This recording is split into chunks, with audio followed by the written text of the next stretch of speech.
Salam əziz Sport 1 izləyiciləri, ötürmə efirdədir. Bu gün də maraqlı verişimiz olacaq çünki qonağımız həqiqətən çox maraqlıdır. Kamal Bayramov, xoş gəlmisən Kamal. Xoş gördük. Uzun müddətdən sonra ilk dəfə deyəsən efirdəsən, Bəli, bəli. bir verişdəsən. Ə, Bizə veriş necədir? Mən sualları verirəm, sən cavabları verirsən və yaxud da sualların varsa sən verirsən. Həftə ərzində baş verən ölkə futbolunda hadisələrlə bağlı söhbətləşirik. Ümid edirəm ki, çox yaxşı olacaq. Başlayaq elə maraqlı bir hadisə baş verdi. Uzun müddətdən sonra, tam 16 illik fasilədən sonra Yevlaxa böyük futbol qayıtdı. Əslində yəni keçən 1-ci liqada oynayırdılar. Onu da böyük futbol saymaq olar, amma Premyer Liqa ab-havası 16 illik fasilədən sonra yaşandı və maraqlı bir oyunla outsiderlərin dueli idi. Karvan Yevlax Kəpəzi qəbul edirdi. Kəpəz 2-1 hesabı ilə qalib gəldi.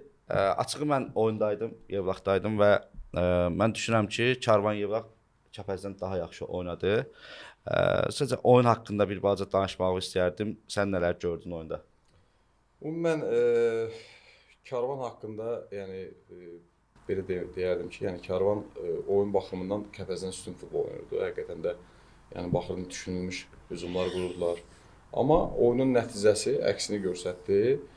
Ən gözəl bir şeylər, orada yaşanan bir şeylərdən biri o idi ki, azarkeşlərin, yəni bölgədəki olan azarkeşlərin futbola qatqısı, yəni həvəsi, sevinci, belə şeylər bizi sevindirir. Amma bugünkü gündə, yəni Karvanın durumunu götürsək, yəni hal-hazırdakı çempionatdakı durumunu götürsək, onlara nəticədən gözəl futboldan önəmli nəticə lazımdır. Çünki demək olar ki, lap dibdədirlər, neçə illik fasilədən sonra qayıdıblar bura. Bugün də bunu dəyərləndirə bilməsələr, bəlkə də bir də bu qədər bir fasiləyə gedə bilərlər.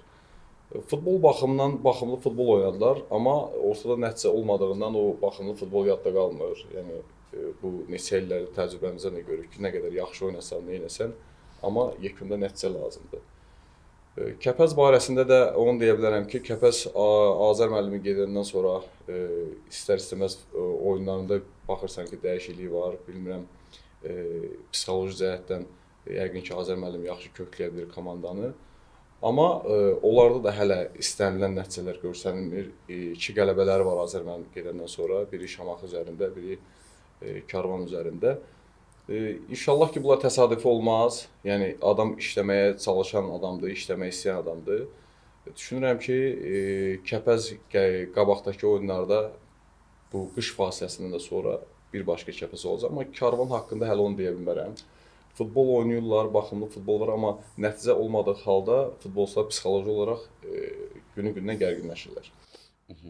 Karvanda əsas məsələ, mən bildiyim qədərlə baş məşqçi məsələsidir.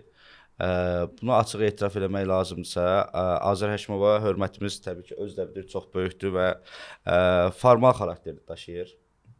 Azər Həşimov orada sadəcə A kateqoriyası var deyə, pro kateqoriyasını oxuyur deyə var. Çünki görsənir. Yəni adicə dəyişiklik məsələsində sonra mətbuat konfransında açıqlama verir ki, mən xəbərim yox idi oyunçunun dəyişmək istəyir, oyunçu özü dəyişmək istirdi. Bu görsənir ki, Azər Həşimova işləməyə qoymurlar və qıraqdan mən bunu açıq etiraf edəcəm. Kənan Kərimov müdaxilələr çox edir bildiyim qədərlə və təzə baş məşqçi axtarmağa başlayıblar. Bu gün də söhbətlər gəzir ki, Füzuli Məmmədov Karvan Yevlaxın yeni baş məşqçisidir. Məsələ maraqlıdır mənə. Əgər Azər Həşimova işləməyə icazə vermirlərsə, Füzuli Məmmədova işləməyə icazə verəcəklərmi? Mən belə düşünərdim orada. Bax, bu yeni çıxan komandalar həmişə seçimlərində biraz məsəl üçün diqqətli olmalı. Mən Azər bəyə də Həşimova da yəni hörmətim var. Gənc məşqçidir, öz üzərində çalışan məşqçidir. Amma bu yeni yığılan, yeni qurulan komandalarda biraz diqqətli olmaq lazımdır. Orada təcrübəli mütəxəssislərə üstünlük vermək lazımdır. Orada has ki o yeni gələn futbolçular olacaq, əcnəbidir, yerlidir. Bunları idarə etmədə biraz yeni komandalarda biraz çətinliklər yaşanır. Düşünürəm ki, vaxtında bəlkə o vaxtı has ki çempionat başlayanda o dəyişikliklər oldu. Bildiyimiz o Kənan Kərimov dəyişdi, o birisi gəldi, belə bir qərarlar oldu. Orada mən düşünürəm ki, yanlış addımlar var idi. Hansı ki, bəlkə də belə davam edə bilərdilər. Hansısa kateqoriyalı şəxsdən istifadə edib, Kənan Kərimovun çəkisindən istifadə edib komandanı idarə edə bilərdilər. Amma belə bir qərar verdilər. Bu gün də görünür ki, yanlış qərar imiş. Yanlış qərar imiş. Amma Azərbəydəki, yəni gənc məşqçidir. Böyük bir yükün altına girdi. Böyük bir çətin yükün altına girdi. Amma maksimum dərəcədə çalışdı. Komandasından istədiyi oyun dəsti xətti görsənirdi. Amma tək oyunla olmur. Oyundan kənar şeylər var ki, hansı ki bir məşqçi onları da öz üzərinə götürməyi bacarmalıdır. Burada çətinliklər yaşadı. Ona da gələcək karyerasında uğurlar arzulayırıq. Bu gün Füzuli müəllim gedib ora. Füzuli müəllim yəni təcrübəli bir məşqçidir. İnanıram ki, yəni öz xarakterindən, öz ağırlığından orada nə isə irəliləyiş apara bilər. Ümumiyyətlə Karvanda belə deyək də idarə etmədə çox böyük boşluqlar var. Stadion düzəldi, qayıtdılar, böyük sevinc oldu. Amma stadionu siz görüntü olaraq görmüsünüz də, yəni ki, azarkeşlər, möhtəşəm idi, alqışlar, hər şey elədi. Mətbuat konfransı otağı balaca, bizim studiyadan belə balaca bir yerdir. Bu ayaq yolundan ümumiyyətlə danışmıram. Stadion çıxışında bir normal bir, yəni bir yer yoxdur ki, insanlar orada getsinlər, əllərini yusunlar. Sadəcə belə deyək də, görüntü xatirinə bir stadion düzəldilib ki, yəni Yevlağa qayıtdıq, Karvan burada oynamalıdır. Afan da məcbur ediblər, PFL də məcbur ediblər ki, biz qayıtmalıyıq. Hətta səhv eləmirəmsə, PFL bəzi problemləri işıqlandırmaq istəyib, yəni bildirib ki, bu problemlər var. Sonra Kənan Kərimov media qurumlarının birinə deyib ki, PFL 10 dənə stolun söhbətini elədi. Mətbuat konfrans otağında cəmi 10 stol var imiş, əslində 20 olmalıdır. Bunu göstərib ki, cəmi 10 dənə stolun problemini elədilər. Ondan sonra getdiyi oyuna baxdıq və görürük ki, həqiqətən də yəni getməklə deyildi də, orada çox böyük problemlər var. Azarkeşlər butulka atdılar, təhlükəsizlik məsələləri çox aşağıdır. Uşaq girdi stadiona, polis girib stadiona və oyun gedir, hakim oyunu saxlamadı.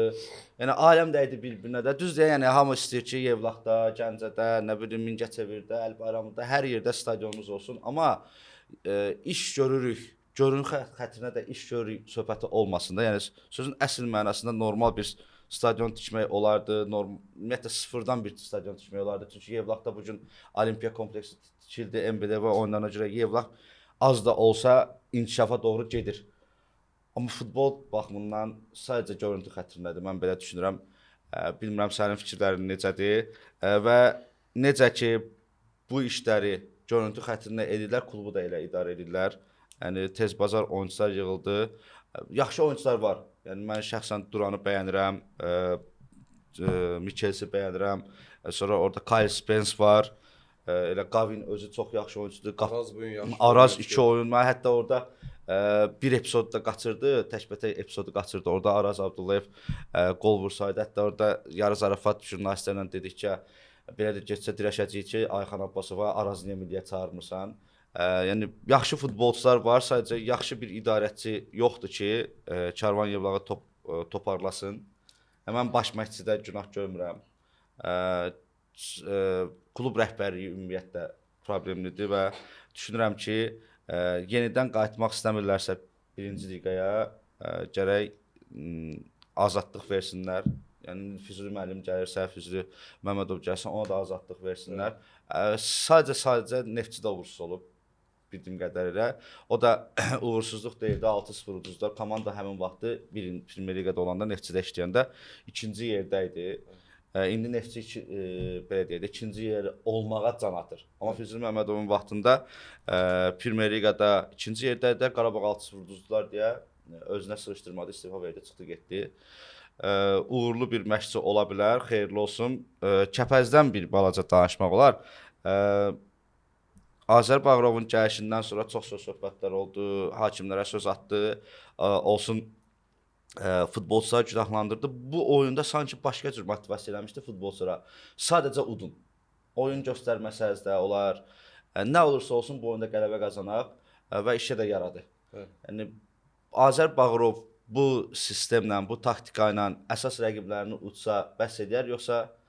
Yəni zaten burada Azər Bağırov əsas rəqiblərini udmalıdır. Yəni çempionatda qalmaq üçün bu əsas rəqiblərini udmalıdır. Çünki bu yuxarı pillələrdən bizim çempionat zaten iki hissəyə bölünür. Mətbuat konfransında dedi ki, biz daha yüksək pillələr üçün də oynamağa qadirik. Yox, mən ona baxıb bugünkü günə baxsaq, yəni bizim çempionat 2 pilləyə bölünür. Hal-hazırda turnir cədvəlinə baxsaq 2 pilləyə bölünür. Yəni aşağı, yuxarı. İlk altılıq, ikinci altılıq. İkinci altılıq. Yəni burada ikinci altılıqdakı rəqiblərindən də deyim ki, məsəl üçün yəni tam hamısından eyni yox, amma bir qismindən hansı ki öz rəqibləri var ki, onlarla oynayıb xal ala bilərlər. Ümumən bizdə bayaq siz qeyd elədiniz orada, yəni futbolu biz burada bir stadion olsun, burada futbol olsun, yox. Futbolun o qədər xırda detalları, xırda incəlikləri var ki, biz onların hamısı orada 10 stol, 20 stol yazılıbsa, bu qurum bunu yazıbsa, bu protokolla bu qaydada olmalıdır da. Yəni biz burada 5 stolun, 10 stolun belə bir şeylərin söhbət eləmək, biz protokol götürürsə, o protokola hər şeyi uyğun eləməliyik. Biz bax burada bugün 5 stolu buraxırıq, sabah orada 5 topu buraxırıq, sabah burada belə məsələlər gətirib bizim futbolumuzun yəni bəlasına çıxır. Bəli. Oyunda dəhşətli şəkildə hakim səhvləri oldu. Mən ümumiyyətlə hakim səhvlərini bir yerdə toparlamışam və istəyirəm ayrıca danışarıq. Ona görə keçək növbəti oyunda turun əsas oyunlarından biri hesab olunan Sumqayıt Qarabağ oyunu 4-2 hesabı ilə başa çatdı. Bu oyunda da hakim mən düşünürəm ki, nəticəyə çox böyük təsir elədi, amma gəl oyun haqqında danışaq, hakim səhvlərini bir yerdə danışarıq. Sumqayıt xoş sözlərə məncə layiqdir. Qarabağ kimi komanda və əsas heyəti idi. Yəni bir Elvin Cəfərquliyev yox idi, o da sonradan girdi. Toral Bayramov idi, o da əsas heyəti üzvüdür, sol cinahda oynayırdı. Uzun müddət idi orada oynamırdı, amma bu oyunda oynadı. Qarabağ çempionatda mən düşünürəm ki, axır ki düzdür hələ Sabahla oynamayıb. Yəni Sabah Qarabağa qarşı necə oynayacaq bilmirik. Hətta kubokdan belə deyək də intiqam hissi də var. Bu mövsüm ilk dəfədir görürəm ki, Qarabağa qarşı Premyer Liqada normal oyun sərgiləyə bilən bir dənə Sumqayıtdır. Sən necə düşünsən, oyunda nələr gördün? Biz ümumən belə götürsək Qarabağın oyunlarını, bütün məşqçilər otururuq, hamısı yəni analiz edirlər futboldan, oyunlardan qabaq. Yəni orada böyük bir analiz olunması Qarabağ hamısı zaten tanıyır. Yəni oyun fəlsəfəsini, necə oynayırlar, 3-cü zonada necə sıxırlar, pressing edirlər, orada komandanı dağınıq şəkildə tuturlar. Yəni bugünkü gündə görürük ki, dünya nəhəngləri belə onların o çətinlik çəkirlər. Yəni ona görə çempionatda onlara bir elə bir rəqabət gətirəsi komanda yoxdur ki, hansı ki onların bugünkü oynadığı futbolu tam anlasın və onlara qarşı hansısa mübarizəni aparsın. Amma Sumqayıt həqiqətən də yaxşı mübarizə apardı. Ümumən Sumqayıtın bu ilki çıxışları həqiqətən xoş sözə layiqdir. Yaxşı mübarizə apardı. Yəni hətta mən deyirəm ki, yəni biraz da bəlkə də diqqətli olsalar idi, biraz da yaxşı can qoysalar idi, oyunu bir xal da götürə bilərdilər.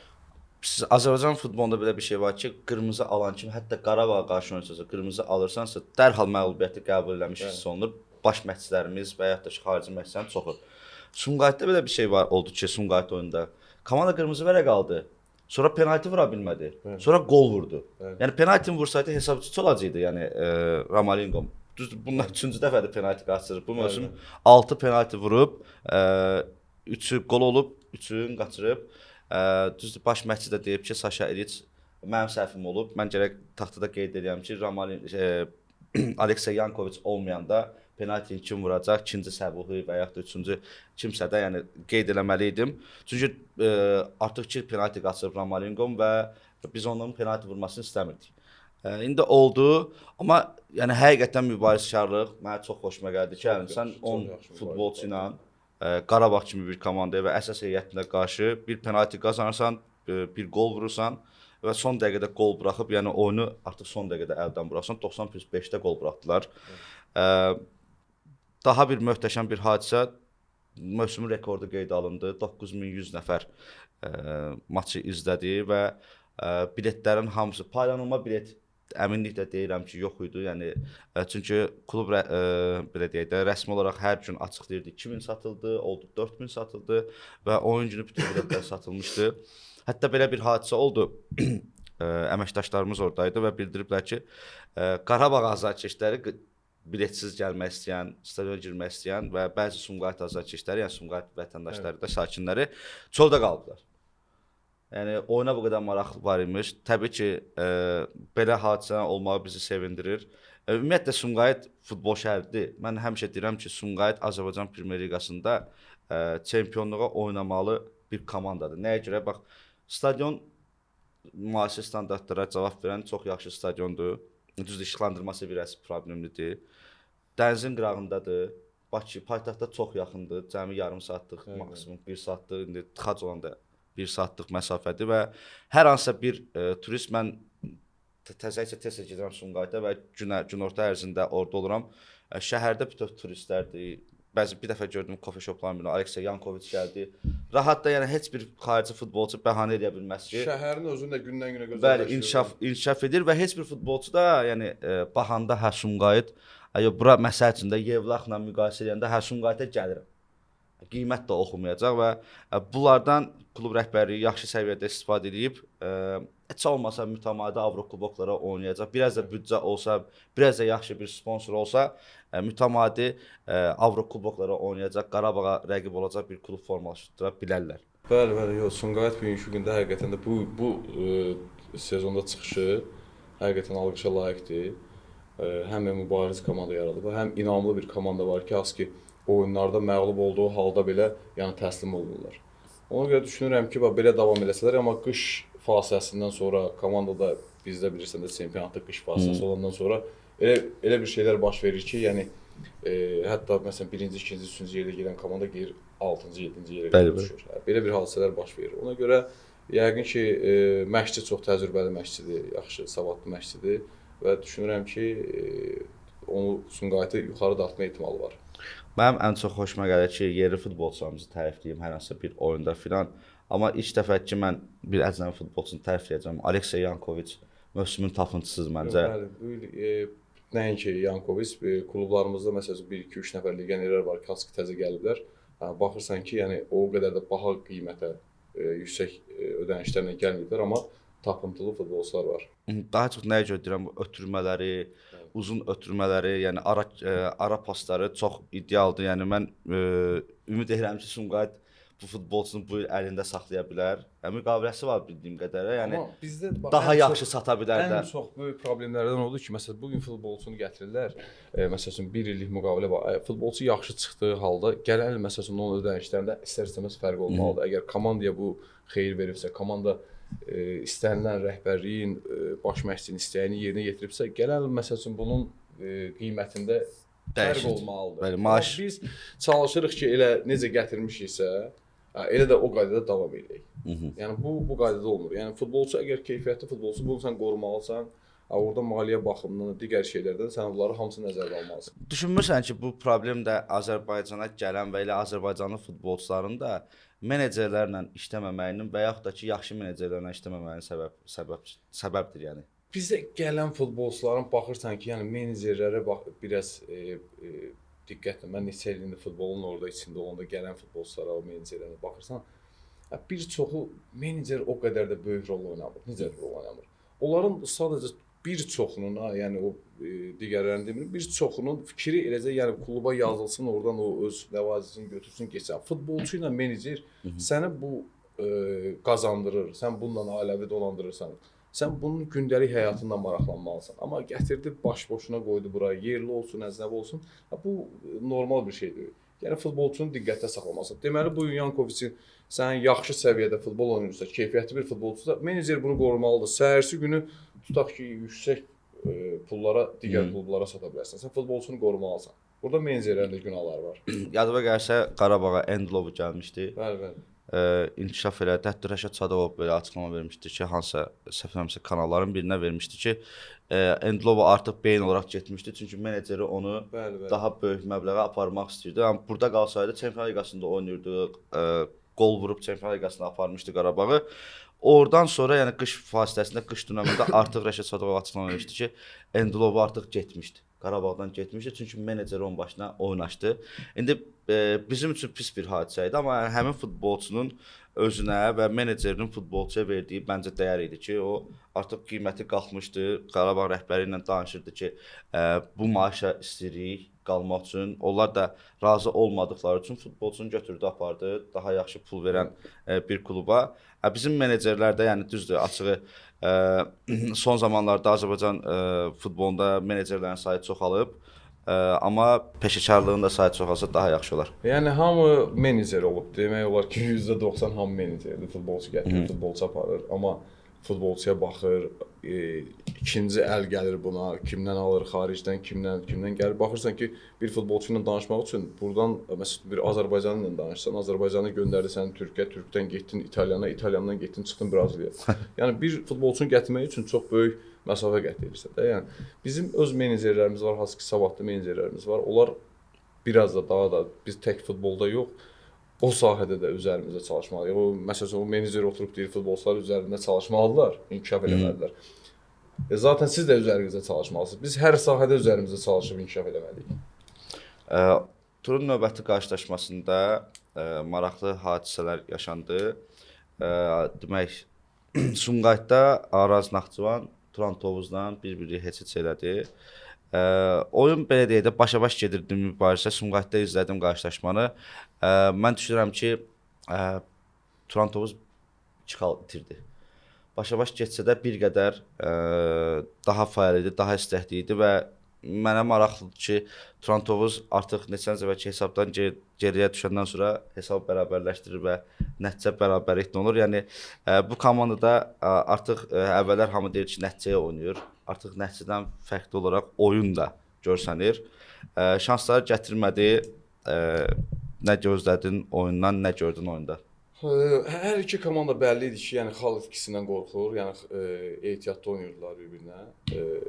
Turanla bağlı, Turan ilk 2 turu çıxsaq, amma qələbələr qazandı orada, neyədir? Amma onlardan sonra oyunda dəyişiklik var. Oyundan oyuna komanda, çünki böyük bir dəyişiklik oldu komandada, yeni futbolçular cəlb oldu. İnkişaf görünür, yəni komandada inkişaf görünür. Yəni hərdən kimsə deyirsə nəsə komanda futbolu belə oynayır. Bax, çempionatımızda 12 komanda var, 12 məşqçi var. Hər biri başqa cür düşünür. Bəli. Və bugünkü gündə mən bir məşqçi kimi əgər düşünürəmsə, mənim komandamın içini məndən yaxşı heç kəs bilməyəcək. Mən rəqibi hansı vəziyyətdə yaxalamalıyam, necə qol vurmalıyam, hansı vəziyyətlərdən istifadə etməliyəm və mənim verdiyim qərarlar əgər bugünkü gündə nəticə verirsə, deməli doğru qərardır. Bəli. Yəni bunu heç kəs deyə bilməz ki, burada niyə bu pası belə verir, bu niyə belə verir? Bu baş məşqçi olaraq Qurban Berdiyevin üzərinə düşür və insanın verdiyi qərarlar, hansı ki oyunda, deyək standartından, hansı müdafiədən çıxışda, hansı hücum planında verdiyi qərarlar nəticə verirsə, deməli qərar doğrudur. Bəli. Yəni futbolda belə bir termin var. Sən bu gün hansısa bir şey işləyirsən, bu qərar doğrudur, nəticə verirsə doğrudur. Ona görə də mən düşünürəm ki, Turan gündən günə həm oyun baxımından yaxşı səviyyəyə gəlib çatacaq. İndi turnir cədvəlində baxırıq ki, 4 komanda, 5 komanda bir-birinə çox yaxın məsafədədir. Hansısa bir xal itkisinə yerlər tezcə dəyişə bilər. Bu cədvəldə özlərini qoruya bilsələr, hansı ki bu bir balaca atrıb lazımdır, hansı ki buradan çıxmağa, buranı çıxa bilsələr, Turan Tovuz inanıram ki, bu il istədiyi nəticəni əldə edəcək. Bir şey var ki, yəni konkret olaraq biz çempionluğa oynayırıq Qarabağdan başqa deyən tək klub Turan Tovuzdur. Bəli. Turan Tovuz rəhbəri idi. Baş məşqçi yox. Turan Tovuz rəhbəri birbaşa Ehtiram Quliyevdir. Bəli. Bu əslində gözəl bir şeydir. Yəni mən Ayxanla müsahibə elədik oyundan sonra o dedi ki, yox bu bizə problem yaratmır. Bizim üzərimizdə, yəni belə deyək də bir qılınc kimi deyil ki, biz mütləq şəkildə qalib gəlib xalq qazanıb çempion olmalıyıq. Bu bizə motivasiya verir ki, biz öz oyunumuzu yaxşı oynayaq. Çempion ola bilsək Qarabağ olduğu halda möhtəşəm bir şeydir. Ola bilməsək də Avrokuboklara vəsiqəni heç olmasa təmin edək. Sən necə düşünürsən? Bax, klub rəhbərinin mövsüm başlamamış, xallar qazanılmamış deməsi ki, biz çempionluq oynayırıq, hədəf çempionluqdur. Bu futbolçu üçün müsbət bir şeydir, yoxsa mənfi bir şey? Mən zaten Azərbaycan realını nəzərə alaq. Düşünmüşəm. Yəni əgər bir iş görürsənsə, orada hədəfin olmalıdır və hədəfini sən bu hədəf qoyduğun hədəfdən çəkinmirsənsə, bunu açıq-aşkar hər kəsə elan etməlisən ki, mən bu hədəfi uğrunda mübarizə aparıram. Bizdə bax məsəl üçün o çatışmır da. Hansı klubumuza məsələn sual verirsən, deyir ki, yuxarı pillələr üçün oynayır, yuxarı pillələr üçün. Bu yuxarı pillə bax 1 2 3 4 5 6 7 8 9. Ya tutaq ki, məsələn sən 7-dəsən, yuxarı pillə haranı nəzərdə tutursan? 8-i tutursan, 6-ı tutursan. Bu yəni 6 da 7 ilə 6-nın və yaxud 5-in heç bir fərqi yoxdur. Əhəmiyyəti yoxdur da. Yəni ona görə məsələn qarşıya qoyulan hədəfi mən həqiqətən də alqışlayıram ki, yəni açıq şəkildə, inamlı şəkildə o bir növdə komandasının özünə də bir inam verir ki, rəhbər şəxsin bizim qarşımıza qoyduğu hədəf budur və biz çempionluq uğrunda mübarizə aparırıq. Bir stimuldur komandanın özünə də. Yəni mən çempionatda qalmaq uğrunda mübarizə aparmıram. Mən çempionluq uğrunda mübarizə aparıram. Bir növdə futbolçunun özündə də bir inam yaradır ki, mən çempionluq oynayan bir komandada oynayıram. Ayxandan danışmışkən, mən düşünürəm ki, yəni son illərdə ən çox haqsızlığa məruz qalan futbolçulardan biri Ayxan Hüseynovdur. Heç oynamayan futbolçular milli komandada oynayırsa, düzdür, baş məşqçilər deyir ki, standart stabil olaraq 11-likdə olmur, bəzən girir, bəzən çıxmır, amma yəni adlar çəkirik, sonra xətrənə dəyir, amma yəni mənim üçün heç bir fərqi yoxdur.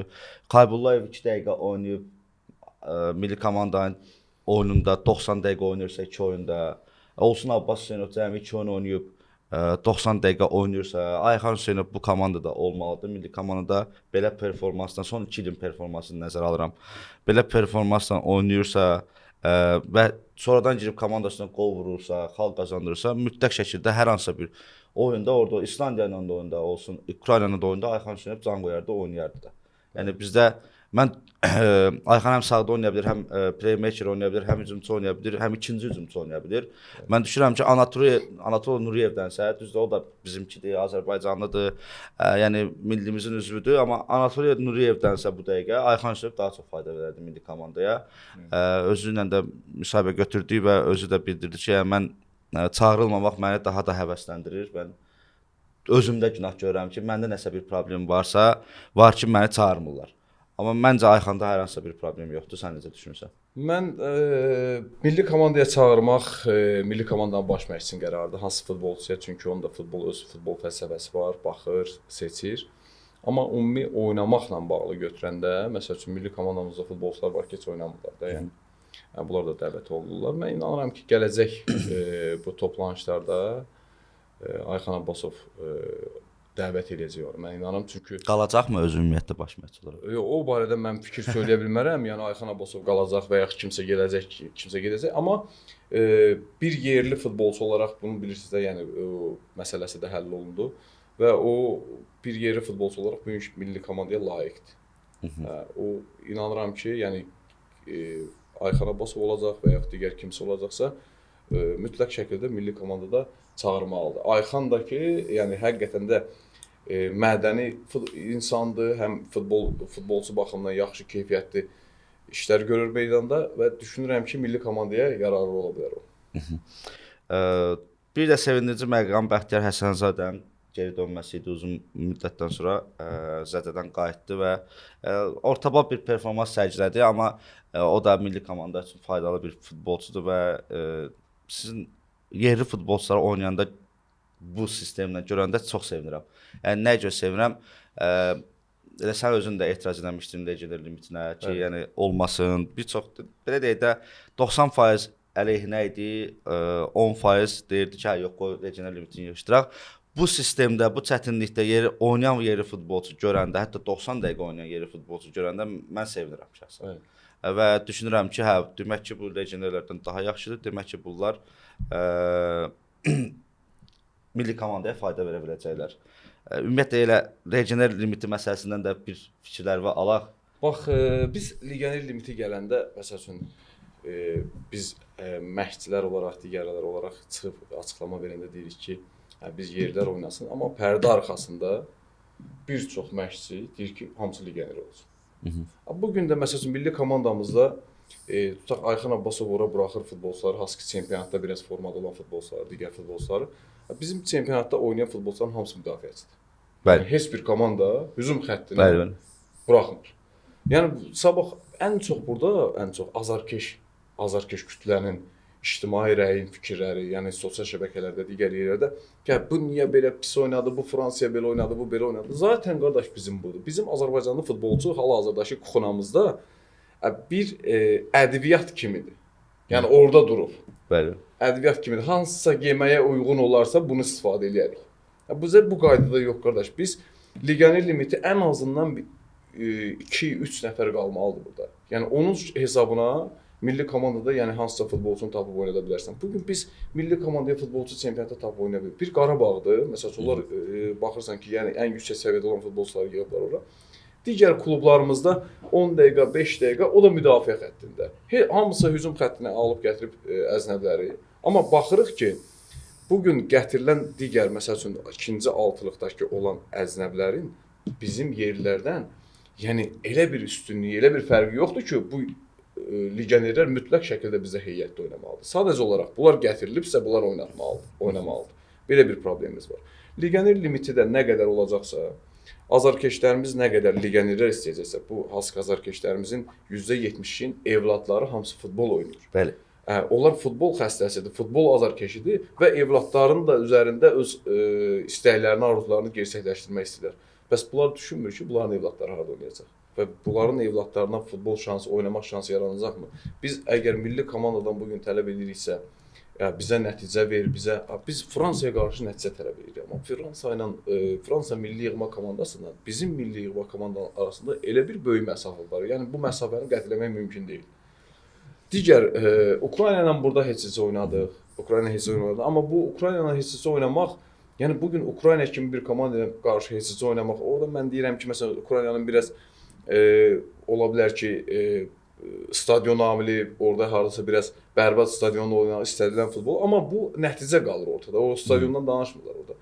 Sadəcə olaraq biz əgər milli komandadan nəsə nəticə tələb ediriksə, bizim ilk növbədə biz baxmalıyıq aşağı. Bizim aşağı yaş qruplarımızda, hal-hazırda mən aşağı yaş qruplarında çalışıram.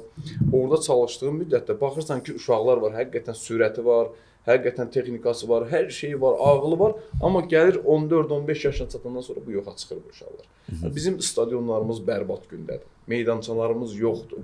Bir dənə, bax, bayaq Turan Tovuzdan danışdınız. Komanda 4 ildir, yəni yüksək liqada başlayıb öz fəaliyyətini davam etdirməyə. 4 ildə yəni böyük işlər gördü. Tovuzdakı yeni tikili, aşağıda stadionların tikilisi, ot örtüyün dəyişdirilməsi, Bakıda, yəni bunlar baza sistemini qurdular. Bunlar klub kimi formalaşdılar. Klub kimi formalaşdılar. Amma bizim klublar var ki, ikinci stadionları yoxdur, məşq stadionu yoxdur. Hətta biz akademiya deyirik, akademiya çox danışanda hamı deyir bizim klubun akademiyası var, bizim klubun akademiyası var. Vallahi bizim klubların mən gedirəm də aşağı yaş qruplarında bu baxıram bizim asfaltın üstündə böyütdüyümüz uşaqdan biz Fransanı udmaq istəyirik. Biz uda bilməyəcəyik qardaş, heç vaxt uda bilməyəcəyik. Biz asfaltdan çıxmalıyıq. Biz bir futbolçunun geyimlərinə baxaq, bir futbolçuya bir futbolçu kimi yanaşaq. O özünü uşaq vaxtından bir peşəkar kimi hiss eləsin. Biz futbolçunu buraxırıq ora, məsələn, filankəs bu gün çıxdı, kiminsə oyunçu çatışmamazlığından bir dənə cavan buraxır və yaxud məğlub olduğu halda deyir ki, məğlub oluram, bir dənə cavan buraxım, özümü biraz örtbasayım. O çıxır, o cavan nəsə oyunda bir hərəkət edir, deyirlər ki, filankəsi tapdı. Bu 18 yaşına qədər bunu tapan yox idi. Sən bir dənə oyunda oyunçu çatışmadı, nəsə hansısa bir ehtimaldan buraxdın, bunu oyuna sən bunu tapdın. Bu belə deyil, qardaş. Tapan, bax, buradan onu nəzarətdə saxlayır aşağıdan, gətirir, çıxardır bura. Yoxsa biz oturmuşuq deyirik ki, biz Fransanı udacağıq, biz Almaniyanı udacağıq. Biz heç kim udmayacaq, qardaş. Əsas problemlərdən biri də dedim, hücuma oyunçular alırlar. Bizim axırıncı və yetişən sırf mərkəz hücumçumuz yoxdur. Yəni bizdə indi Nərman oynayır. Nərman sağ cinah fingeridir. Mahir oynayır, sağ cinah fingeridir. Musa bir dənə. Musa o da ki, yəni mən performansın, yəni əvvəlki belə deyək də Samir Musayev, Samir Əliyev, Qurban Qurbanovun özü belə onlara müqayisə edəndə o nəslə də olsun bizdə hücumçu kim var idi. Vaqif sol cinah fingeri idi, sonra hücuma keçdi. Hətta Vaqif Cavatova görə belə yəni 40% hesab edirəm potensialın. Yəni Renat bizim məktəbin yetirməsi deyil, Azərbaycan futbol məktəbinin yetirməsi deyil. Bir Musa ilə biz yəni Azərbaycan çempionatında təsəvvür edirik bir Musa ilə, amma vaxt var idi Fərrux İsmailov, Samir, yəni digər çox hücumçular saymaq olar. 3 dənə Samir saymaq olar. Yəni saymaq olar, nə qədər Samir də saymaq olar, digərlərini də saymaq olar. Rauf Əliyevin özünü götürək, digərləri hamısı sırf hücumçular. Yəni bugünkü gündə bir Musa ilə, Musa da komandada zədəlidir, oynamır. Oyun oynayacaq, o 2 oyundan bir 10 dəqiqə, 5 dəqiqə və yaxud belə çempionat oyunlarında oynayacaq, oynamayacaq. Yəni biz deyirik ki, biz nəticə verməliyik də. Amma aşağıdan bu haski uşaq futbolunda bunlar hücumçular da var. Onlar da gəlib biz 15-16 yaşa çatanda biz bu uşaqları itiririk hamısını. Biz bunları itiririk və biz gələcəkdə də azarkeş də olaraq, biz azarkeş olaraq deməliyik ki, qardaş, mənim evladımın yaxşı futbol oynaması üçün biz siz stadionlar tikin. Siz buna bir yanaşmağınızı dəyişin. Biz azarkeş olaraq tələb edirik ki, bizə xarici futbolçu verin. Hə, futbolçu. Vallahi biz Niyə hücumçu almırsınız? Hə, niyə hücumçu almırsınız? Niyə digərini almırsınız? Ha, deyəcəklər ki, indi verilişə baxanda deyəcəklər ki, ha, yerli kim var ki? Yerli sənin evladın. Sənin evladını vaxtında düzgün istiqamətləndirmək, düzgün yetişdirmək, inkişaf elətdirmək bu gün Azərbaycan futboluna, gələcəkdə Azərbaycan futboluna faydalı olacaq. Amma biz onu düzgün eləyə bilmədiyimiz halda bunun geyimi, hər bir şeydə futbolda götürəndə incəlik, xırdalıq yoxdur. Bir dənə xırdalıq buraxdınsa, o onun gələcəkdə keyfiyyətinə təsir edəcək. Kamal, bax günah da elə özümüzdə deyil səncə. Bax mən sənin üçün Premyer Liqada 4 dənə komanda var da məsəl üçün. Qarabağ bu standartdır. Neftçi, Sabah bu üçü konkret, bir də Turantovuz indi konkret deyir də mən çempionluq oynayıram. Bu üç komanda konkret pul var, büdcəsi var. Yəni milyonları var da belə deyək. Xərcləmək istəyirlər, çempion olmaq istəyirlər, Çempionlar Liqasında oynamaq istəyirlər. Bu komandalara dəymədik. Yəni bunların konkret hədəf var. Yerli futbolçu oldu, əcnəbi futbolçu oldu, onların rəhbərlərinə, yəni misal üçün deyirəm, amma yəni veclərinə deyir ki, burada yerli mi oynayır, xarici mi oynayır? Mən çempionluq istəyirəm. Mən Avrokuboklarda mərhələdə oynamaq istəyirəm. Bəs o digər 8 komanda çempionatda komanda sayını artırdılar, legioner limitini ləğv elədilər ki, yerli futbolçular getsin orada oynasın. Bax məsəl üçün Şamaxıda niyə 8 dənə legioner oynayır? Olsun Qəbələ indi 6 legioner oynayır, bəzən 5 legioner oynayır. Olsun İmişlidə niyə 7 legioner olmalıdır? Niyə Karvan Yevlaxda 8 legioner olmalıdır? Niyə tutaq ki, Kəpəzdə 9 legioner meydana çıxmalıdır? Azərbaycan hamısının adlarını çəkdiyim bir dənə İmişlidən başqa, yəni Kaxa da özümüz ki saya bilərik, açığı, yəni illərdir Interdə işləyib. Yəni özümüzdən olmayan Kaxa elə olur ki 6 yerli futbolçu salır meydana. Amma bizim Azərbaycanov, bizim Ayxan Abbasov, bizim Azər Həşimov 8 legioner salır, 9 legioner salır. Bəs axı bu İmişdini, Karvanı, nədir, Qəbələni Premyer Liqaya buraxdılar ki, bu komandalarda yerli futbolçular oynasınlar və Azərbaycan milli komandasında oynasınlar. Və milli komandamızın baş məşqçisi Ayxan Abbasov da yəni mətbuat konfranslarında dirəşir ki, Qarabağda yerli futbolçu oynasın, Zirədə yerli futbolçu oynasın, Turantovuzda yerli futbolçu oynasın. Axı oynamır da, bunlar çempionluq oynamaq istəyir. Axı aşağıdakıları biz Premyer Liqaya buraxıblar ki, axı yerli futbolçular burada oynasın. Oradan da futbolçular çağırmır. Bir dənə Şamaxıdan şey çağırır. Rüfət Abbasov da onsuz da yəni heç Ayxan Abbasovun kəşfi deyil o. Onsuz o uşaq şeydən oynayır. Üzr istəyirəm. Ayxan Abbasovun kəşfidir. Yəni Şamaxıya gətirərək kəşf edib. Hə, Neftçinin ikinci komanda, Neftçi əsas komandasında bir oyun oynayıb yoxlama görüşündə Antalyada Samir Abbasov oynatmışdı. Həmin oyunu mən də izləmişəm. Oynayırdı. Amma orada sol cinahda hətta Azər Salahlıq belə oynayırdı. Ondan belə yaxşı deyildi. Ona görə də Ayxan Abbasov öz yanına apardı. O uşağın onsa potensialı var idi. Bir dənə Rüfət Abbasov. Başqa aşağıda ikinci altılıqdan bir dənə futbolçu yoxdur. Yox, ümumiyyətcə bax bizdə rəhbər şəxslər, belə götürək də, yəni klub rəhbərləri onların qabağına bir hədəf qoyur ki, mən deyərdim ki, o ikinci altılıqda olanların hamısının hədəfi çempionata qalmaqdır. Yəni başqa bir hədəf yoxdur. Yerli futbolçudan Şamaxı birinci mövsümdə son turda büdcələri, yəni elə bir büdcələr bilmirəm indi digər klublarının. Mən Şamaxıda son dəfə Şamaxıdan gəlmişəm. Onu bilirəm ki, bunun büdcəsi dövlətdən ayrılan büdcədir. Ora has ki, o indi cavan futbolçular, 21 yaşlardan olan futbolçulardan, bunlardan yığıblar. Bunların məsəl üçün bu büdcə ilə o futbolçuları yığmaq olar. Amma digər futbolçular var ki, hansı ki, digər klublarda ehtiyatda oturanlar var, az oynayan futbolçular var. Onların büdcəsi onu yığa bilməz ora, həmin kluba. Amma digər klubların, səhv eləmirəmsə, yeganə sponsorsuz komanda Şamaxıdır. Amma digər komandalar, hansı ki, o yerli futbolçulardan, hansı ki, digər klublarda yerli futbolçulardan oynamaq istəyənini maliyyədə razılaşdırıb özlərinə gətirə bilərlər. Yox, mən bundan razı deyiləm. Yox, belə bir söz deyim də, yaxşı, razı deyilsən, mən qoyub fikrimi çatdırım, sən narazılığı bildirərsən. Gətirə bilərlər. Amma onlar da yerli futbolçuya o pulları təklif eləmirlər. Yəni, məsəl üçün, burada 5 manat alırsa bu deyir ki, gəl məndə oyna, mən sənə 3 manat verim. bu dünyanın hər yerində belədir. Məsəl üçün Qalatasarayın ən çox türk futbolçusu son illərdə, son 10 ildə, 15 ildə transfer edən futbolçu Qalatasaraydır. Antalya Sporda oynayır 2 milyona, gəlir Qalatasarayda oynayır 8 milyon. Bəli. Başa düşürsünüz? Yəni bu futbolda həmişə belə olur. Balaca klubda az maaş oynamalısan, getməlisən, can atmalısan, böyük klubda oynayasan ki, yaxşı olmalısan ki, böyük klub səni transfer eləsin və istədiyin maaşda alasan. Amma bu gün də legioner limiti götürüləndən sonra yerli futbolçu ona baxmır da. Məsəl üçün mən legioner limiti götürüb zaten bunlar hamısı legioner istədiyi vaxt oynayacaqlar da, düzdürmü? Deyir ki, mənə 5 manat verirsə, mən burada oturum elə 5 manatımı da alım da, yəni. Mən gedim oradan aşağıdan hara qalxacam yenə? Zaten bütün klublarda limit var. Legioner limiti götürülüb. Mən hara qalxacam ora? Bu ümumi, yəni qlobal problemimizdir. Amma yəni sırf bir limit verib bir futbolçunu məncə arxanlaşdırmaq da olmaz. Yəni yerli futbolçular var, kifayət qədər oynayır. Mustafa Əhmədzadə 18 yaş var, 19 yaş var. Əsas heyətdə oynaya bilirsə, mən təbii ki, sözü Şahrüddinə deyirəm. Yəni Şahrüddin deyir ki, legioner limiti ləğv olunandan sonra mən oynaya bilmirəm. Bundic səndən yaxşıdır ki, o.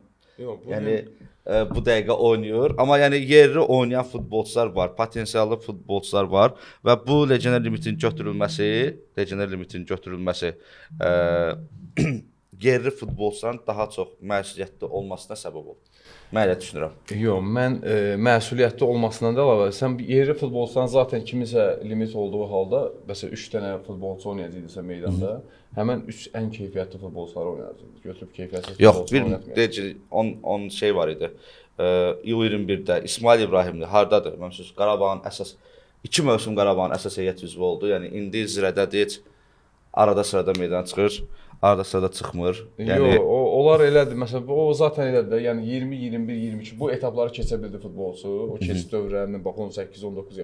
Bu etapları keçə bildi, daha ki gedəcək. Hacıağa Hacılı var idi. Hə, o da ordadır, Zirədədir. Zirədədir. Yəni indi də var da. Yəni söz olaraq deyirəm. Bu etapları keçə bilməyən futbolçu, burada zaten bu boyda nə qədər uşaq futbolundan yetişən futbolçu var. Gələcək ikisi parlayacaq, üçü parlayacaq və bu ikisi üçündən də bu hər il bu 10 nəfər parlasa, burada onu da keçsə, bizim futbol qalxar ki, burada 10 nəfərdən 1 nəfər keçəcək bu etabı. Bəzi oyunlar var, onlara mütləq baxmalıyıq, danışmalıyıq. Mən ümumiyyətlə Qəbələ, Zirə Qəbələ oyunu haqqında danışmaq istəmirəm. Sadəcə Rəşad Sadıqovun bir fikirləri var. Məlumat üçün bildirim ki, Zirə penaltidən qol vuraraq 2 penalti oldu. Oyunda ən normal hadisə 2 penalti oldu. Qəbələ vura bilmədi, Sanqərə vura bilmədi. Zirə vurdu və qalib gəldi. Oyundan daha çox Rəşad Sadıqovun dedikləri maraqlıdır. Deyir ki, bizə qarşı ədalətsizlik olur. Turan Tovuz bütün heyəti ilə bütün komandaları Bakıda qəbul edir. Əsas rəqiblərin bizi Tovuza qəbul edəcək. Kəpəz hamı ilə Qəbələdə oynadı, bizi qəbul edəcək şeydə. Yevlaxda da yaxşı oynayır. Səncə bu məşqçinin belə deyək də, mən bu məşqçi kimi fikirləşmirəm. Məşqçi açıqlaması kimi düşünmürəm də bu açıqlamanı. Bu klub idarəçisi kimi bir açıqlamadır. Əgər Rəşad Sadıqov klub baş məşqçidirsə, düşünməli ki, bizim üçün heç bir fərqi yoxdur. İstəyirik orada oynayaq, istəyirik oynayaq. Hər bir çətinlikdə meydanda qalib gəlməliyik. Bu açıqlamaq baş məşqçi açıqlaması olardı. Amma Rəşad Sadıqovun açıqlaması birbaşa belə deyək də, yəni Orxan Məmmədovun açıqlamasıdır. Bunu çıxıb Orxan Məmmədov deməlidir ki, qardaş, mənim klubuma qarşı niyə belə şey edirsiniz? Məni niyə ora-bura süründürürsünüz? Və yaxud da niyə idman prinsiplərini? Bunu bir iş dəfə Firuz Abdullah demişdi. Səvalin icraçı direktorudur. Amma Səvalin baş məşqçisi onda Şahin Dinev idi, o bu barədə danışmırdı.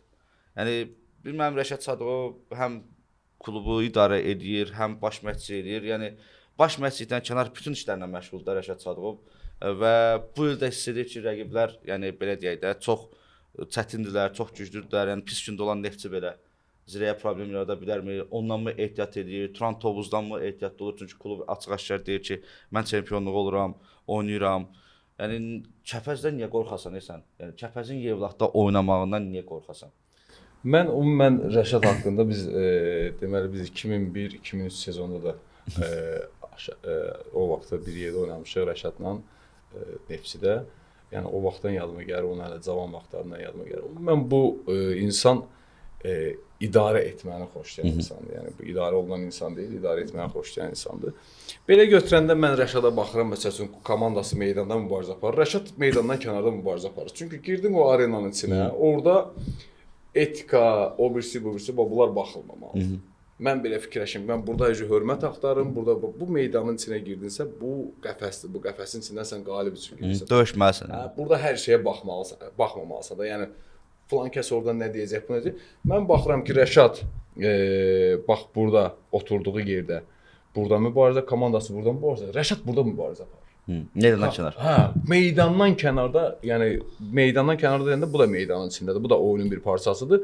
Rəşad komandası üçün mübarizə aparır. Hakimlə də, digər şəxslərlə də, rəqiblə də, hər bir kəslə mübarizə aparır. İndi məsələn siz bir jurnalist olaraq baxırsınız ki, Rəşadın açıqlaması və yaxud digər şeyləri mətbuat konfransında da baxırsan ki, adam gecəsi gündüzü komandası üçün mübarizə aparmaqdır. Ha, bu gözəl bir şeydir. Hə, bu gün sənin fikrin nə olacaq, Kamalın fikri nə olacaq, digərinin fikri nə olacaq, onun üçün o qədər önəmli deyil. Onun üçün önəmli qarşısında bir hədəf var. Bu hədəfə çatmaq üçün həm komandası, həm də özü bir mübarizəyə girib.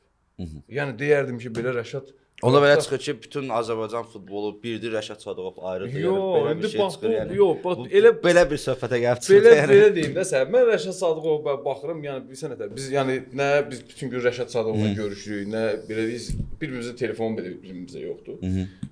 Mən Rəşadın sabah çempion olmağı, olmamağı, çempionatdan düşməyi mənim üçün o qədər maraqlı deyil. Amma bir məşqçi olaraq, məsələn məşqçiləri izləyirəm. Çempionatımızda bir 2 dənə, 3 dənə məşqçi varsa, kəs ki, həm komandası meydanda döyüşür, tutaq ki, yəni pis, yaxşı bu döyüşür, mübarizə aparır.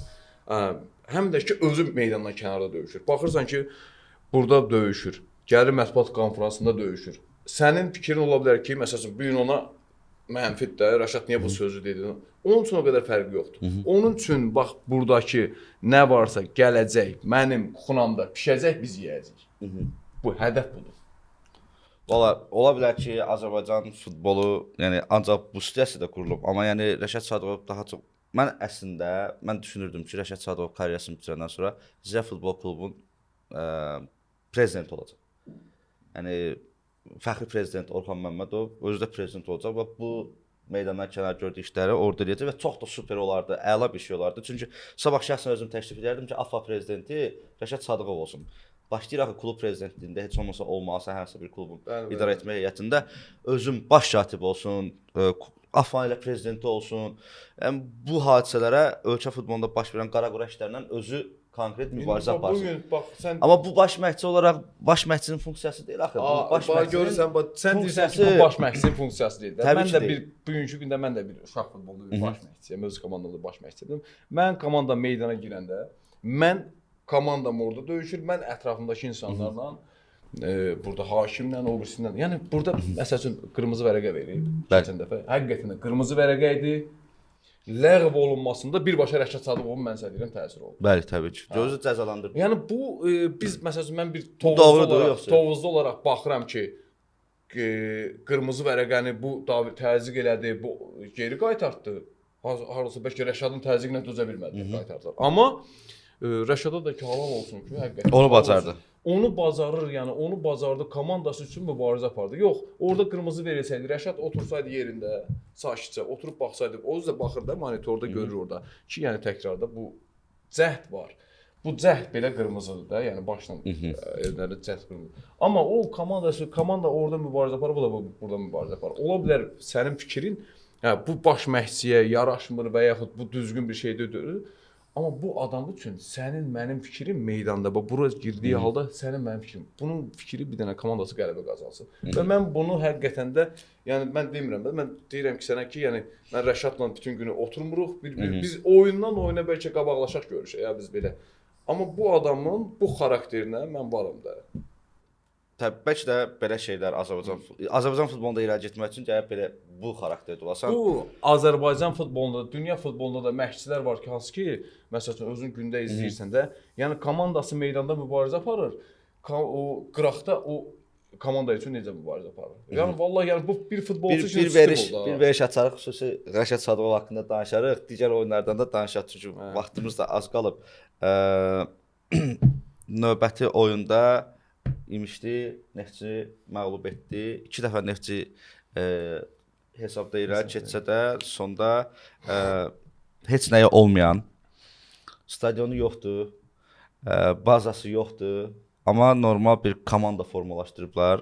Jorj Kaşkilya gələndə bütün Azərbaycan mediası məhv eləmişdi, top atəşinə tutmuşdu və hətta deyirlər ki, pro kateqoriyası yoxdur. Yəni var adamın pro kateqoriyası, yəni pro kateqoriyalı məşqçidir və heç qələbə qazana bilməyəcək belə deyirdilər. Amma bu gün 15 xalı var. 6 qələbə qazansa da 15 xalı var. Bir texniki məğlubiyyət verildi. Mən təbrik edirəm İmişli klubunu. Yəni bütün ölkəyə qarşı vuruşdular deyək də. Və mən düşünürəm ki, 15 xal onlar üçün kifayətdir. Premyer Liqada qalmaq üçün bu çempionatda onsuz da 24 xal pulunu bəs edəcək. Yəni bütövlükdə bəs edəcək Premyer Liqada qalmağa. İşin 90%-ni görüblər. Öz rəqiblərini Neftçini məğlub edən, Sabahı məğlub edən İmişli təbii ki, nəsə olmasa, sən dediyin kimi qışdan sonra hansısa bir neqativ hal olmasa və heyətlərinə ən azı 4 dənə futbolçu lazımdır. Özləri də bilirlər bunu. Normal 4 dənə də 2 yerli, 2 dənə əcnəbi futbolçu transfer eləsələr çox yaxşı. Yəni rahat şəkildə 7-ci ya 8-ci yerdə bitirəcəklər.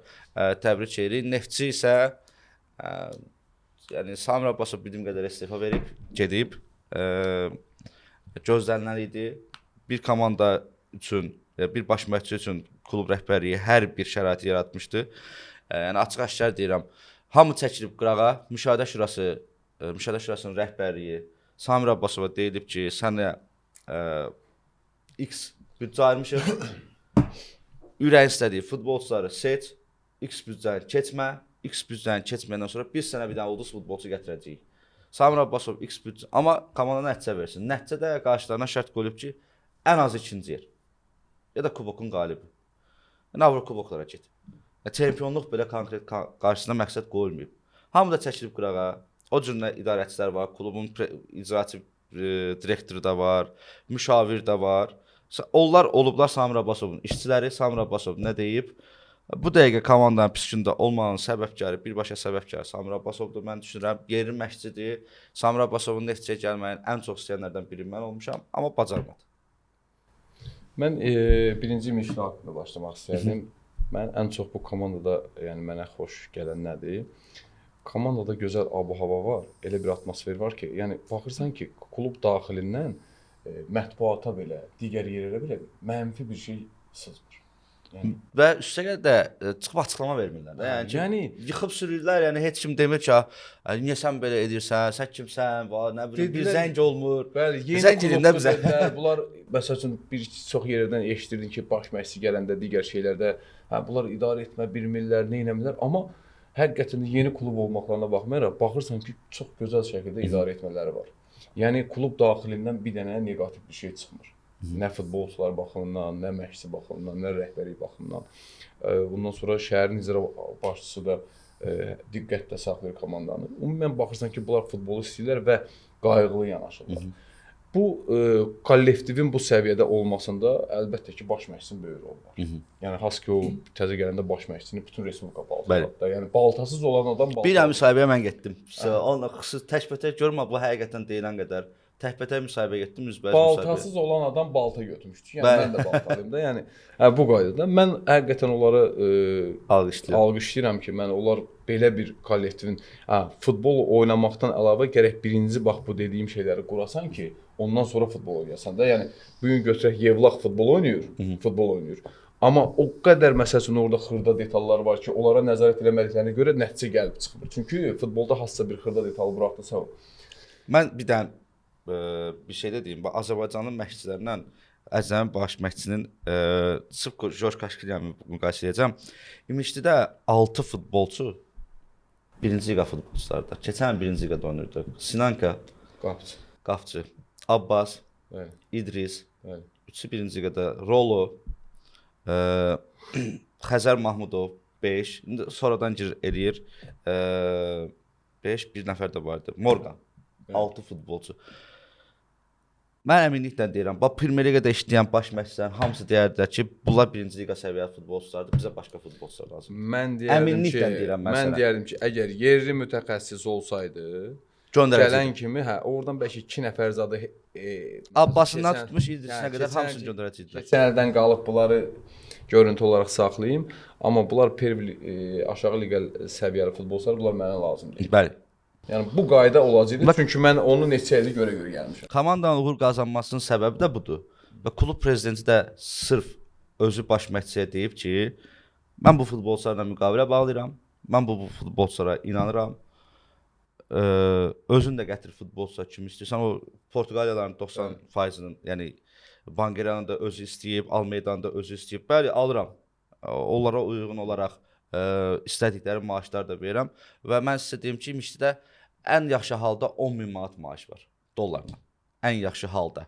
Və komanda prezident və baş məşqçi birləşərək, yəni bu gün ölkənin iki ən böyük klublarını məğlub etdilər. Biri Sabahı məğlub etdilər, Sumqayıt da məğlub etdilər hətta. Yəni öz rəqibləri indi Qəbələni, Kəpəzi, Karvanı texniki məğlubiyyətləri olmasaydı bəlkə də daha indi hazırda şey idilər, irəlidə idilər. Hə, yəni bugünkü bu birinci Araznaxçıvandan irəlidə idilər. Hə, bu altığa qoşulacaqlar. Amma bilmək olmaz, mən deyim gələcəkdə, yəni klub o qədər belə baxırsan ki, yəni yaxşı idarə olunur.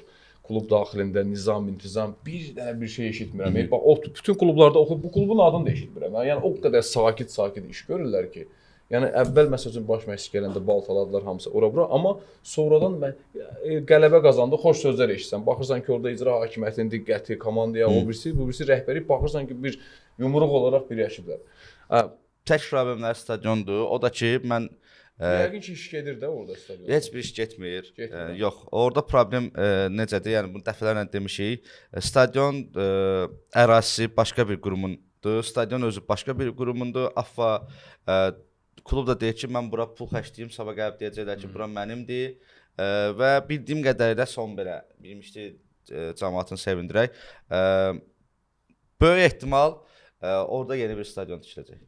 Bax, burada stadion varsa, əgər bu futbol içində bu stadion, yəni hansı qurumundur və yaxud yeni stadion tikiləcək, nə edəcək və bizdə bax belə bir xırda Onu bu problem indi danışacağıq, yenə deyəcəklər çempionatı müqayisə edirlər, AFFA-nı soxurlar ortalığa. Ən böyük problem AFFA-dadır ki, yəni sən bir elə bir AFFA və Gənclər və İdman Nazirliyində iki böyük qurum var. Stadionlara daha çox onlar nəzarət edirlər. Həmin ildə 2004-cü ildə bu stadion tikiləndə AFFA niyə qarışmayıb ki, ya bunu Gənclər və İdman Nazirliyinin balansına verin, ya bizim balansımıza verin. İndi nəyə görə bu stadionlar tikiləndən sonra özəlləşdirilir və bu dövlətdə, yəni bu stadionlar idman oyunları, cənab prezidentimizin yəni qərarından bu verilirsə, bu idman oyunları üçün istifadəyə verilirsə, məsələ də burasındadır ki, bunun şəxsi mülk üçün istifadə bu böyük stadionlar deyil, hər şəhərdə yerləşir. Mən sırf Azərbaycan vətəndaşı olaraq çox böyük təəssüf keçirəm ki, ölkədə 2 dənə Heydər Əliyev adına stadion var, ikisi də boş qalıb. Yəni bu böyük bir belə deyək də, yəni sırf həmin şəxsin adına uyğundur deyə, yəni böyük bir belə utanc bir hissdir də, yəni bir həm AFFA üçün, həm Gənclər və İdman Nazirliyi üçün Heydər Əliyev adına İmişli şəhər stadionu sahibsiz qalıb, yəni pis gündə qalıb. Yəni bu stadion kiməsə özəl ərazisi. Bəli. Heydər Əliyev adına Lənkəran şəhər stadionu sahibsiz qalıb, boş qalıb, pis gündədir. Yəni xarabalığa dönüb. Yəni buna xüsusi olaraq yəni həm AFFA, yəni siyasiləşdirmək də istəmirəm məsələni, amma yəni bizim siyasətlə bir işimiz yoxdur. Bu məsələni futbol adamı, futbol stadionları futbolçular üçün verilməlidir. Bəli, yəni onu hər iki stadionda bərpa edib və ölkənin ən gözəl stadionları olmalıdır. Əlbəttə, İkisi də yəni belə deyək də, ikisində də Avrokubok oyunlarını keçirdib. İmişlidə Cüneyt Çakır ilk dəfə Avrokubok oyunun İmişli şəhər stadionunda, Heydər Əliyev adına İmişli şəhər stadionunda idarə edib. Xəzərlənkəran 10.000 azarkeş toplayırdı, 15.000 azarkeş toplayırdı və iki stadionda boş qalıb. Bunu sırf adına uyğun olaraq elə bu hər iki stadionun adına uyğun olaraq həm bərpası olmalıdır, həm orada idmançılar o stadionlardan istifadə etməlidir.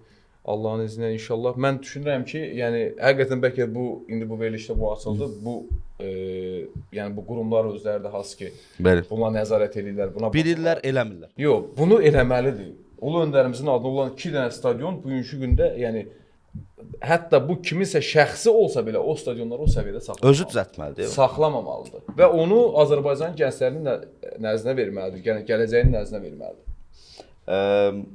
Qarabağ Napoli ilə oynayacaq. Nə gözləyirsən? Biz Qarabağdan qələbə gözləyirik. Qarabağ bizi elə ürgətdi ki, biz məsələn artıq alışmışıq. Çempionlar Liqasını başlayanda birinci məsələn biraz ola bilər, yəni gizlətməyəm, biz tərəddüdlə gedirik. Nə edirik? Açıq mən deyirdim ki, bir xal yığacaqlar. Yəni Qarabağ bu gün maşallah olsun, yəni elə bir addım, yəni Azərbaycan futbolunu alıb kürəyinə. yəni içi biz qarışıq, hamımız onun kürəyindəyik, bu addımlayır. Bəli, bəli. Biz də buna məsəl üçün nə bilim, evdə oturuq duamızla, stadionda səsimizlə, o birisindən biz buna dəstək olmalıyıq. Ölməyə qoymur bu yəni bu futbolumuzu. Yəni bu Qarabağ olmasaydı bugünkü gündə vəbşi mesela biz oturub biz burada danışa bilməzdik futboldan. Çünki elə bir səviyyəyə gəlib çatmışıq digər yerlərimiz. Mən Qarabağdan həqiqətən də ən azından bir xal gözləyirəm. Motivasiya olacaq məsələlər var. Napolinin 6 əsas üzvü oynamayacaq, zədələdilər və bundan istifadə etməliyik. Və Qarabağ belə deyək də belə situasiyalarda həqiqətən rəqiblərin üstünə getməyi bacarır. Çatışmazlıqlarından istifadə etməyi bacarır. Amma bir dənə də məsələ var ki, Napolinin ehtiyatda qalan futbolçuları özlərini göstərməyə çalışacaqlar və o da bizə təsir edə bilər. Yəni Avrokubok oyunlarında, Qarabağın oyunlarında biz deyəndə insanlara qəribə gəlməsin zəhmət olmasa. Çünki Azərbaycanı təmsil edir deyə, yəni bu Neftçi Qarabağ oyununda biz heç vaxt biz deməmişik. Ümid edirəm ki, Qarabağ bu oyunda sən deməli ən az bir xal alar. Mənim xüsusi diqqətimi çəkdi. Kadi Gorgesi heyətdən çıxarıldı çünki zədəlidir. Ən azı 3 ay oynamayacaq. UEFA da belə məsələlərə xüsusi yanaşır. Johnny Montiel.